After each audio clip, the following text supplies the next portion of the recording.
ભરૂચ ઝટકો ડિવિઝનના અલદરવા ડિવિઝનમાં કર્મચારી જેઓનું કામગીરી દરમિયાન મોત નીપજ્યું હતું, જેને લઈને અખિલ ગુજરાત વીજ કામદાર સંઘ દ્વારા આજરોજ આવેદનપત્ર આપવામાં આવ્યું હતું। આ રજૂઆત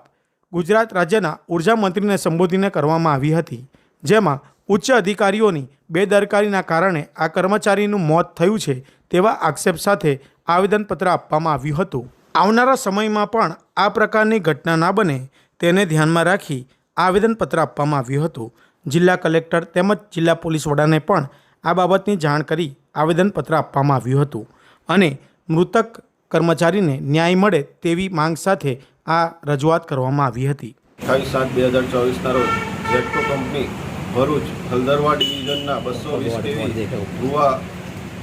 સુવા ગવાસર લાઇનના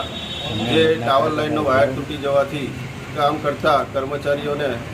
પ્રાણઘાતક અને બિન પ્રાણઘાતક અકસ્માત નડેલ છે। તેમાંથી એક કર્મચારીને પ્રાણઘાતક અકસ્માત નડેલ છે, તેમનું મૃત્યુ થયેલ છે, જ્યારે બાકીના 3 કર્મચારીઓ અતિ ગંભીર હાલતમાં છે અને સારવાર હેઠળ છે।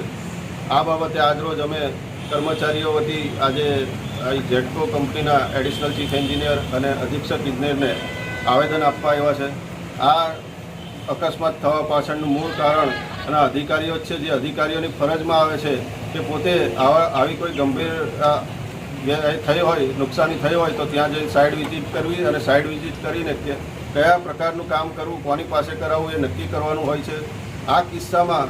એમના સ્થાનિક અધિકારીઓએ ઓફિસ નોટ લખી અને કોન્ટ્રાક્ટર પાસે કામ કરાવવા માટે અધિક્ષક ઇજનેરને લેખિતમાં મંજૂરી માંગેલ, તેમ છતાં અધિક્ષક ઇજનેરે કોઈપણ દિવસ સાઇટ વિઝિટ કર્યા વગર એને નામંજૂર કરી દે અને માણસો પાસે કામ કરાવવાની સૂચના અને આદેશ આપેલો હતો। પરંતુ કર્મચારીઓ પાસે પૂરતા પ્રમાણમાં સાધનો પણ ન હોય અને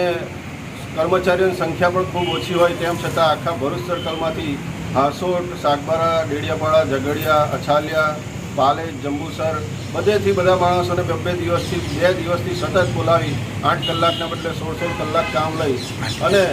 કર્મચારીઓને કોઈપણ જાતનું જમવાની કે કોઈપણ સુવિધા આપ્યા વગર એમને બિચારાને દિવસ રાત કામ લેવામાં આવતું હતું। આ અતિવૃષ્ટિના વાતાવરણમાં ઘૂંટણસમાં પાણી ભરાયેલા છે, ખેતરોમાં પરિસ્થિતિ ખરાબ છે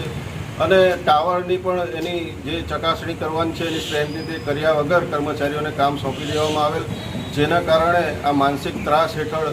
આ અકસ્માત બનેલો છે એવું કર્મચારીઓની લાગણી છે અને એના જ ભાગરૂપે આજે અખિલ ગુજરાત વિદ્યુત કામદાર સંઘ આ આવેદન આપે છે અને તાત્કાલિક અસરથી જો આવા અધિકારીઓ ઉપર, બેજવાબદાર અધિકારીઓ ઉપર પગલાં નહીં ભરવામાં આવે તો અખિલ ગુજરાત વિદ્યુત કામદાર સંઘ નજીકના દિવસોમાં આંદોલન કરશે। આ અધિકારીઓની ફરજ છે કે આવી પરિસ્થિતિમાં સરકારનો પરિપત્ર પણ છે, આદેશ પણ છે કે અતિવૃષ્ટિમાં કોઈ પણ અધિકારીએ હેડક્વાર્ટર છોડવું નહીં, તેમ છતાં આ અધિક્ષક ઇજનેર અને કાર્યપાલક ઇજનેર શ્રી પીજે પટેલ અને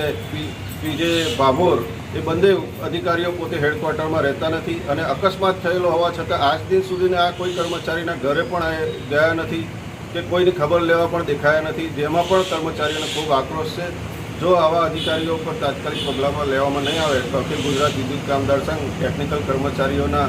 ન્યાય અપાવવા માટે આંદોલન કરી અંધારપટ કરવા સુધીની પણ લડત આપવા માટે બંધાયેલ છે અને કટિબદ્ધ છે।